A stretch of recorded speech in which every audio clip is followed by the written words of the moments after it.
Assalamualaikum warahmatullahi wabarakatuh. Hari ini kita akan belajar tematik, tema 1, subtema 3, pembelajaran 3. Kita akan belajar tentang sifat bunyi dapat diserap dan dipantulkan. Yang pertama, bunyi dapat kita dengar karena bunyi merambat sampai ke telinga kita.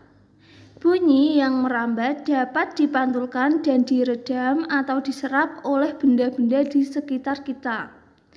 Bunyi memantul pada benda yang permukaannya keras, rapat, dan mengkilap. Kemudian bunyi menyerap pada benda yang permukaannya lunak dan berongga.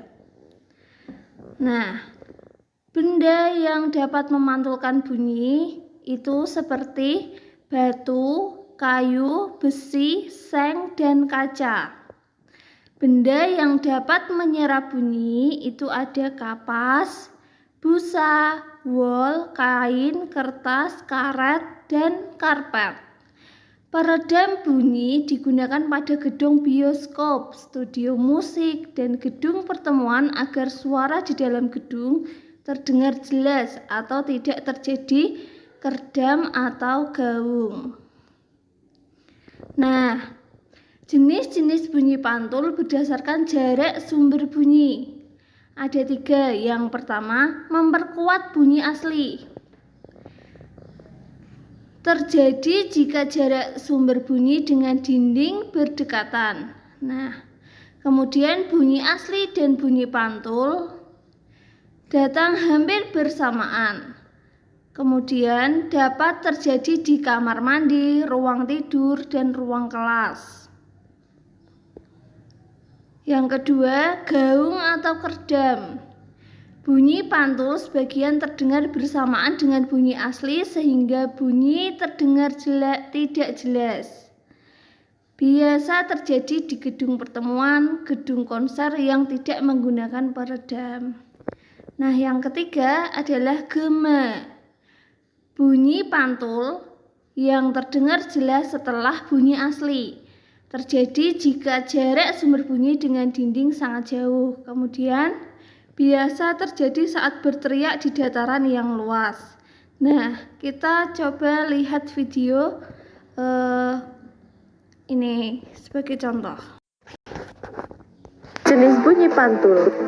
Yang pertama yaitu bunyi pantul yang dapat memperkuat bunyi asli. Biasanya terjadi pada keadaan antara sumber bunyi dan dinding pantul jaraknya tidak begitu jauh, misalnya kurang dari 10 meter. Halo, apakah ada orang di sini? Halo, apakah ada orang di sini? Yang kedua adalah gaung, yaitu bunyi pantul yang terdengar kurang jelas atau tidak sejelas bunyi aslinya. Gaung terjadi karena bunyi pantul bercampur dengan bunyi asli. Naina, kamu di mana? Naina, kamu di mana? Naina, kamu di mana? Yang ketiga adalah gema, yaitu bunyi pantul yang terdengar setelah bunyi asli. Gema terdengar jelas seperti bunyi aslinya. Nah, itu tadi adalah contoh dari jenis-jenis bunyi pantul berdasarkan jarak sumber bunyi. Ada 3 tadi ya, memperkuat bunyi asli, gaung, dan gema. Nah, untuk tugasnya silahkan anak-anak mengerjakan latihan soal pada buku pendamping halaman 104 bagian A dan B saja.